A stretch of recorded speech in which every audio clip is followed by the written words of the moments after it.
وزارت صحت نے ملک کے سیلاب سے متاثرہ علاقوں میں مختلف بیماریوں کے پھیلنے کے خدشے کے پیش نظر ہنگامی ہیلتھ ایڈوائزری جاری کر دی۔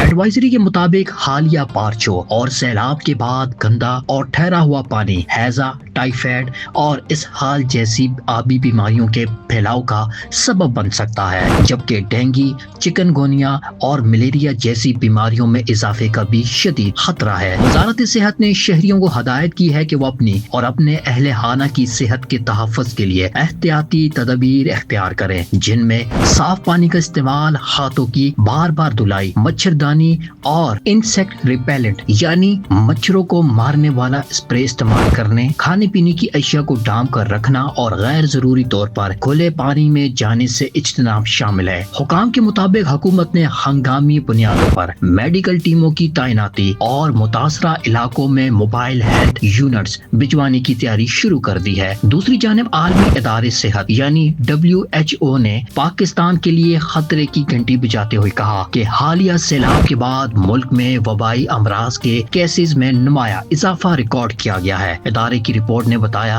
کہ صرف ڈینگی کی کیسز میں 41% اضافہ ہوا ہے، جبکہ ملیریا کے مریضوں کی شرح 26% بڑھ گئی ہے۔ رپورٹ میں کہا گیا کہ بلوچستان اور سندھ میں ہیضہ تیزی سے پھیل رہا ہے، جبکہ خیبر پختونخوا کے سیلابی متاثرہ علاقوں میں خارش، جلدی امراض، سانپ اور کتوں کے کاٹنے کے کیسز بڑھتے جا رہے ہیں۔ یہ صورتحال نہ صرف مریضوں بلکہ مقامی اسپتالوں اور میڈیکل سٹافز کے لیے بھی ایک کڑی آزمائش بن گئی ہے۔